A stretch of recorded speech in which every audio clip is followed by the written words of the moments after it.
திரு விஜய் அவர்கள். விஜய் வாங்க. வணக்கம் ஐயா. விஜய் சாந்தலிங்கம், சிகாகோல இருந்து.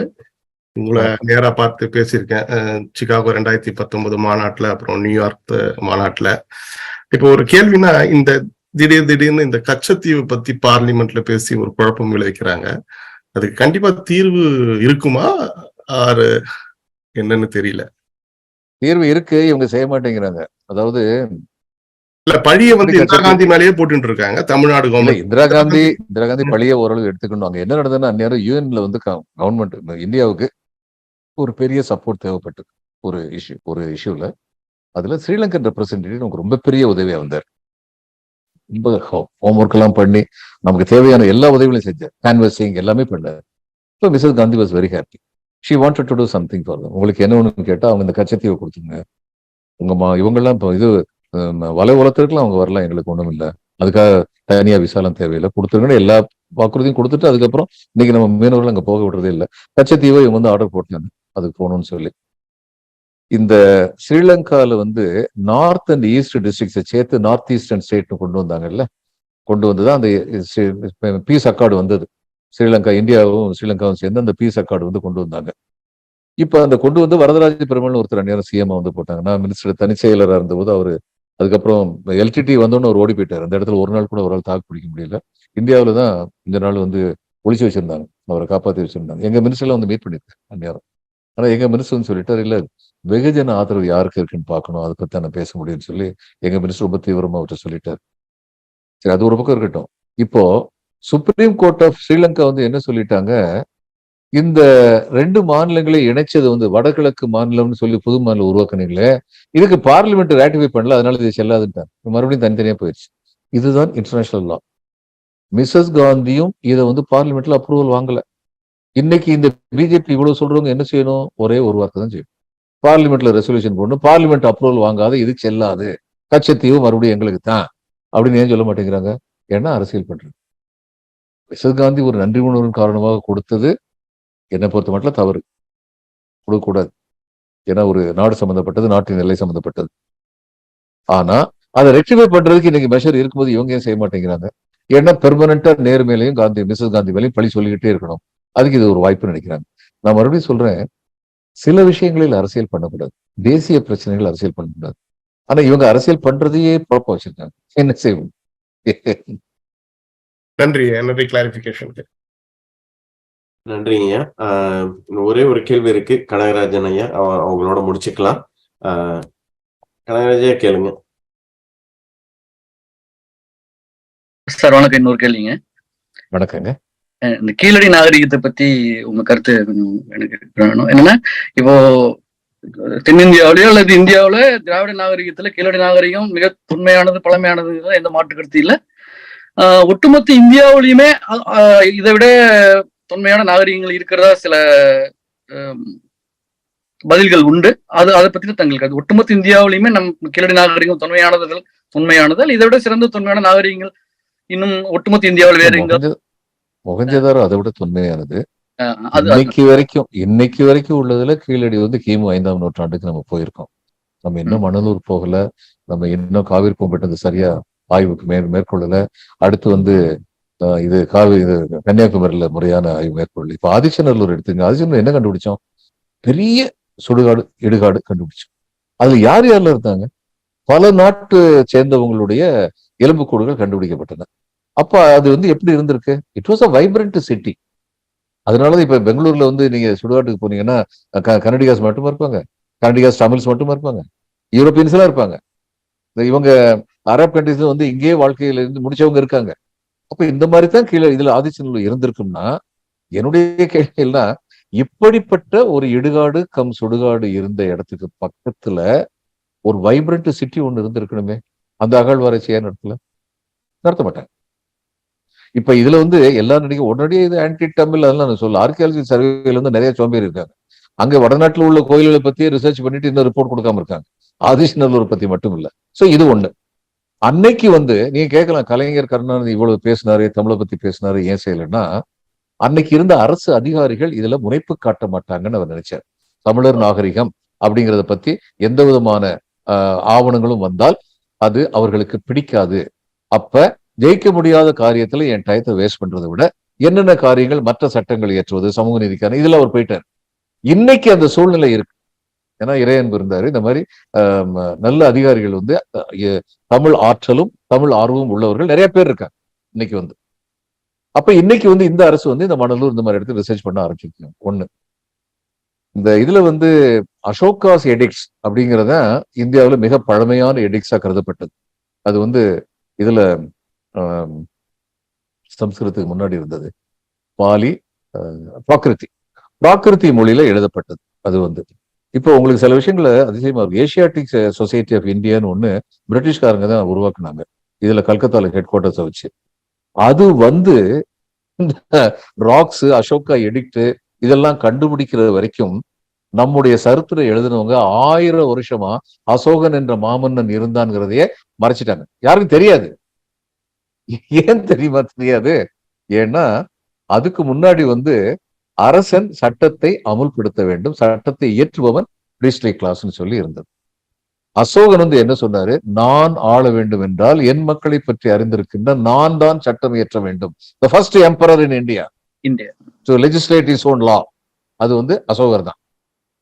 அதனாலதான் அசோகாஸ் எடிக்ட்ஸ் அப்படின்னு அதுக்கு பேரு. அடுத்து வந்து அது பிடிக்காம கனிஷ்கா பீரியட்ல புத்தரா இருந்தவங்களை காலி பண்ணி அதுன்னு சொல்லி வந்து ஒரு பிரீஸ்ட்லி கிளாஸ் தான் மறுபடியும் வந்து இங்க வந்து அட்வைசரா இருப்பாங்க நிலைமை வந்த உடனே அதை மீறி இருந்த அசோகன் பேரெல்லாம் வேண்டியது இல்லைன்னு சொல்லிட்டு பேரே இல்லாம ஆக்கி விட்டாங்க. 1000 வருஷம் கழிச்சு தான் தெரிஞ்சது. இப்ப அது வந்து அந்த எழுத்துக்கள் வந்து கிமு 3ஆம் நூற்றாண்டை சேர்ந்தது. அதுதான் இந்தியாவின் பழமையான எழுத்து அப்படின்னு அது வரைக்கும் கருதப்பட்டது. இப்போ கீழடியில வந்து புத்திசாலித்தனமா இவங்க என்ன காரியம் பண்ணாங்க? கார்பன் 12 வந்து சரியானபடி செக் பண்ணக்கூடிய உங்க யூஎஸ்ல உள்ள ஏதோ ஒரு யூனிவர்சிட்டில தான் கொடுத்த இன்ஸ்டியூட்ல கொடுத்து அவங்க வந்து சர்டிபிகேட் கொடுத்தாங்க. இது 5ஆம் நூற்றாண்டு, கிமு 5ஆம் நூற்றாண்டை சேர்ந்தது. இப்ப பிராகிருதிக்கு முன்னால வரி வடிவம் பெற்ற ஒரு மொழி தமிழ் மொழிங்கிறது இன்னைக்கு யாரும் அதை வந்து மறுக்க முடியாது. இப்ப கீழடி அந்த அளவு நமக்கு இம்பார்ட்டண்டா இருக்குங்கிறது. இந்த வரி வடிவம் வந்து கிறுக்கல்கள் இல்லைன்னு சொல்லி அவங்க கண்டுபிடிச்சிருக்காங்க. ஆனா நமக்கு ஒரு விஷயம் தெரியணும். நம்ம வந்து உடனடியா வந்து நம்ம தான் உலகத்திலேயே பெரிய ஆளு, நம்ம தான் உலகத்திலேயே வந்து ரொம்ப பழமையானவங்கன்னு சொல்றது வந்து ஒரு ஃபேஷன் ஆக்கிட்டு இருக்கோம். பானைகள்ல வரி வடிவங்களாக எழுதப்பட்ட மொழி தமிழ் மொழி.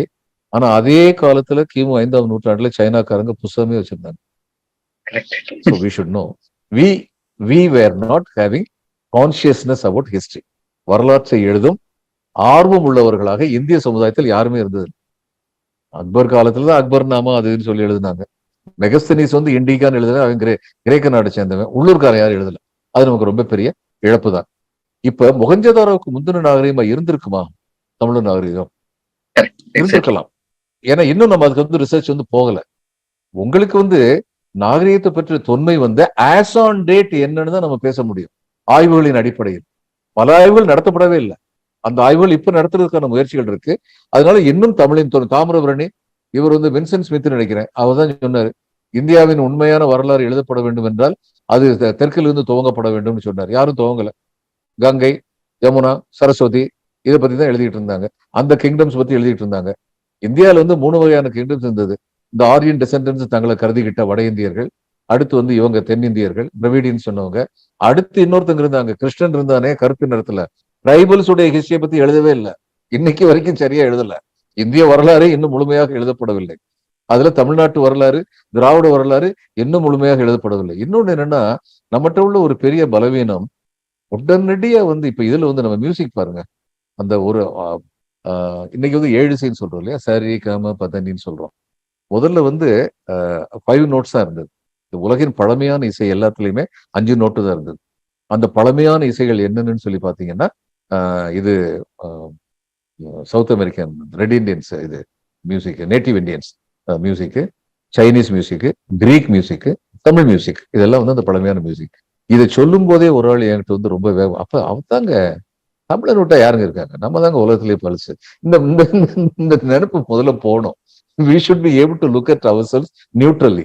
We are one among the oldest civilizations அப்படிங்கிறது நமக்கு தெரியும். நம்முடைய சிவிலைசேஷன்ல நிறைய பிளஸ் பாயிண்ட்ஸ் இருந்தது, சில மைனஸ் பாயிண்ட்ஸ் இருந்தது. இவ்வளவு தூரம் படிச்ச இவங்க, பட்டினப்பாளையெல்லாம் வந்து ஓலையில எழுதி வச்ச இவங்க, அந்த காலத்துல கற்றவர்கள்ங்கிறது எல்லாருமே கற்கணும்னு சொல்லி எழுதி வச்ச இவங்க எல்லாம் வந்து சரித்திரத்தை எழுதலையே அப்படிங்கிறது வந்து ஒரு பெரிய குறைபாடு தான். இன்னொன்னு என்னன்னா, நம்முடைய தமிழ் வரலாறு எழுதினவங்க எல்லாருமே வந்து தமிழ் அறிஞர்கள். அவர்கள் வரலாற்று அறிஞர்கள் இல்லை. வரலாறுங்கிறது எழுதுறது வேற மாதிரி எழுதும். தமிழையே பேச வச்சு எழுதியிருக்க கூடாது, தமிழ் இலக்கியத்தை பேச வச்சு எழுதியிருக்க கூடாது. இலக்கியம் வந்து மிகைப்படுத்தும், கல்வெட்டுக்கள் பொய் சொல்லும். அறிவியல் பூர்வமாக செய்யப்பட்ட அகழ்வாராய்ச்சிகள் மட்டும்தான் உண்மை சொல்லும். ஆனால் அந்த இலக்கியத்துக்குடைய மிகப்பெரிய பங்கு என்னவென்றால், இந்த அகழ்வாராய்ச்சி சொல்றதையெல்லாம் இலக்கியம் கன்ஃபார்ம் பண்ணும். அது ரொம்ப முக்கியம். பட்டினப்பாலையில வந்து இவர் எழுதியிருந்தார், நம்ம உருத்தரங்கண்ணனார் வந்து எழுதியிருந்தார். பட்டினப்பாலையில என்ன எழுதியிருந்தாரு, இந்த இது சின்ன பிள்ளைங்கள்லாம் வந்து நெல்லு காய போட்டது காவல் காத்துக்கிட்டு இருக்கு, கோழி வந்து கொத்த வருது, உடனே ஒரு குழந்தை வந்து தன்னுடைய காதுல இருந்த தங்க ஆவணத்தை தூக்கி எரியுது, கோழியை விரட்டணுமேன்னு சொல்லி. தங்க ஆவணம் தூக்கி எரிஞ்சதா செஞ்சிருக்கலாம், சின்ன குழந்தை செஞ்சிருக்கலாம். ஆனா நிச்சயமாக நெல் விளைவிக்கப்பட்டது, நெல் காய வைக்கப்பட்டது, கோழிகள் வந்து கொத்தினார்கள். இது சமூக வரலாறு. நம்ம இவங்க வந்து புலவர்கள் எழுதுனதுல அரசனை பத்தி எழுதும் போதுதான் இந்திரனே சந்திரனே நாங்க காமன் மேன் மக்களை பத்தி எழுதும்போது அவங்க மிகைப்படுத்தி எழுதல. அப்ப இதுக்கு வந்து இன்னைக்கு வந்து அரிசி வந்து நெல்லை வந்து கண்டுபிடிச்சு இது கிமு 3ஆம் நூற்றாண்டுன்னு சொல்லி சொல்லும் போது, C12 வந்து நம்ம கன்ஃபார்ம் ஆகும்போது, அங்க தாளியில உள்ள நெல்லை பார்க்கும்போது நமக்கு தெரியுது. அப்ப அன்னைக்கு அவங்க எழுதுனது உண்மைதான். எனவே இலக்கியங்கள் மிகப்பெரிய பங்கு வகிக்கின்றன, ஆனால் அவைகள் முழு பங்கு வகிக்க முடியாது. இப்ப கல் தோன்றி மண் தோன்றா காலத்தே வாழோடு முன்தோன்றிய மூத்த குடி அப்படிங்கிறது வந்து என்னது, உடனடியா வந்து நம்ம என்ன நிறைய பேர் வந்து அதை பத்தி கலாட்டம் பண்ணுவாங்க. எனக்கே அது விளங்காது. இந்த அமெரிக்கால தான் என்னுடைய நண்பர் ஒருத்தர் தான் அதை நல்ல விளக்கமா சொன்னார். அது வந்து என்னங்க, ஒரு இதுல வந்து ஒரு நூல்ல வந்து எழுதின கடைசி வரி, கல் தோன்றி மண் தோன்றா காலத்தே வாழோடு முன்தோன்றிய மூத்த குடிங்கிறது வந்து இந்த உலகமே வந்துடுறதுக்கு முன்னாடின்னு சொல்லல. அவன் சொல்ல வந்து நில பாகுபாடு அடைகிறதுக்கு முன்னாடி, கல் குறிஞ்சி என்ற நில பாகுபாடு, மண் மருதம் என்ற நில பாகுபாடு, இதெல்லாம் அடைகிறதுக்கு முன்னாடியே வாளோடு முன்தோன்றிய மூத்த, நம்ம யாரையும் போய் அடிச்சிடல, நமக்குள்ளே சண்டை போட்டுக்கிட்டு சின்ன பிள்ளைங்களா விளையாட்டுக்கிட்டு இருந்த ஒரு மூத்த குடி அப்படிங்கிற அத்தமொழியே கல்லும் மண்ணும் தோன்றதுக்கு முன்னாடின்னு சொல்லலைங்க, குறிஞ்சியையும் மருதத்தையும் தான் சொன்னாரு.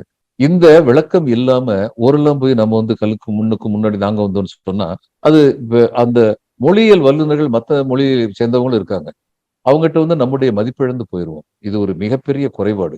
அதுக்கப்புறம் தமிழ் ஆர்வலர்களா இன்னைக்கு நிறைய பேர் இருக்காங்க. இப்ப அமெரிக்காலயும் நீங்க நிறைய பேர் இருக்கீங்க. தமிழ் ஆர்வலர்களும் தமிழ் அறிஞர்களும் வேறுபட்டவர்கள், ரெண்டு வந்து ஒண்ணு கிடையாது. அப்ப தமிழ் ஆர்வலர்கள் செய்யற காரியத்துல தமிழ் அறிஞர்களை வரலாற்று நிபுணர்களை சேர்த்துக்கிட்டா நல்லா, அது ரொம்ப முக்கியம். எனக்கு இந்த சேர்ஸ் எல்லாம் பத்தி அதே எனக்கு ஒரு பெரிய துக்கம். நீங்க ஹார்வர்ட்லயும் ஹூஸ்டன்லயும் டொரண்டோலையும் இது இருக்கை அமைச்சீங்க, சந்தோஷமான விஷயம். முதல்ல அந்த இருக்கை என்ன செய்யும், என்ன செய்ய வேண்டும் சொல்லி பல்கலைக்கழகத்துல உறுதிமொழி வாங்குனீங்களா, இதுக்கு அவங்க தான் பதில் சொல்லணும். அது தேவை. அதனால எதை செஞ்சாலுமே வந்து செய்வன திருந்தச்சை, நமக்கு ஆர்வம் இருந்தா மட்டும் போதும். இன்னைக்கு இந்த ஆர்வம் இருக்கிறது ரொம்ப மகிழ்ச்சியான விஷயம். ஏன்னா உலக தமிழ் மாநாட்டை வந்து ஃபெட்னா நடத்துங்கிறது எவ்வளவு பெரிய விஷயம். உங்களுடைய பொருளாதார வலிமையினால் நடத்தினீர்கள், அது ரொம்ப பெருமைக்குரிய ஒரு விஷயம். ஆனா அது மட்டும் பத்தாது, இந்த ஆர்வம் வந்து இட் ஷுட் பி சேனலைஸ்டு ப்ராப்பர்லி, அது ரொம்ப முக்கியம்னு நினைக்கிறேன். அதனால உங்க கேள்விக்கு பதில் என்னன்னா, கீழடி ஒரு துவக்கம் தான். Keezhadi was just a workshop. அதை விட தொன்மையான தமிழர் நாகரிகம் இருந்த இது villages and towns and cities இனிமே நம்ம பார்ப்போம், சந்தேகம் இல்லாம. இன்னும் விரிந்து கொண்டுதான் போகும் தமிழின் வரலாறு, அதுல சந்தேகமே கிடையாது. நன்றி, அற்புதமான விளக்கம். நன்றிங்க, நன்றிங்க.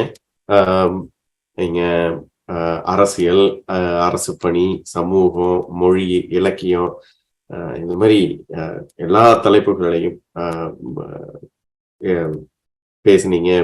கேட்ட கேள்விகளுக்கு நீங்க சளைக்காம பதில் சொன்னீங்க எப்பவும் போல. இடையராது பணிகளுக்கு இடையிலையும் எங்க திணை அமெரிக்காவுக்காக தங்களுடைய பொன்னான நேரத்தை ஒதுக்கி கொடுத்ததுக்கு, நிகழ்ச்சியில் பங்கேற்றதுக்கு எங்களுடைய நெஞ்சார்ந்த நன்றிங்க, அமைப்பில் உள்ள அனைவரும் சார்பாகவும். அதே போல கலந்து கொண்ட அனைவருக்கும் எங்களுடைய நன்றி. வரவேற்புரை கொடுத்த விஜயராஜுக்கும் மிக்க நன்றி. ஒரு சிறப்பானது ஒரு வேண்டுகோளை வச்சிருக்கிறாரு, அது எங்களுக்கு எல்லாம் பெருமை சேர்க்கக்கூடிய ஒரு வேண்டுகோள். ஐயாவும் நீங்களும் ஒத்துசைவு கொடுத்திருக்கிறீங்க. நிச்சயமாக இதை உங்களோட தனிப்பட்ட முறையில கலந்து ஆலோசித்து முன்னெடுப்போம் நிச்சயமாக. அதே போல இந்த நிகழ்ச்சியை வந்து உங்களை அழைத்ததிலிருந்து இப்போ இந்த நிமிடம் வரைக்கும் தன்னுடைய அனைத்து முயற்சிகளையும் அனைத்து உழைப்பையும் போட்டு இந்த நிகழ்ச்சி வந்து சிறப்புற நடந்து கொண்டிருக்கிற உதவி புரிந்த இளமாறன் அவர்களுக்கும் எங்களுடைய நெஞ்சார்ந்த நன்றி அமைப்பு சார்பாக. மீண்டும் ஒரு முறை கலந்து கொண்ட அனைவருக்கும் என்னுடைய நன்றியையும், நேரத்தை ஒதுக்கி கொடுத்து அனைத்து கேள்விகளுக்கும் சிறப்பான முறையில் தன்னுடைய எண்ணங்களை பகிர்ந்து கொண்ட திருமுகு பாலச்சந்திரன் ஐயா அவர்களுக்கும் என்னுடைய நெஞ்சார்ந்த நன்றிகளை தெரிவித்துக் கொண்டு விடைபெறுகிறோம். மீண்டும் சந்திப்போம். நன்றி.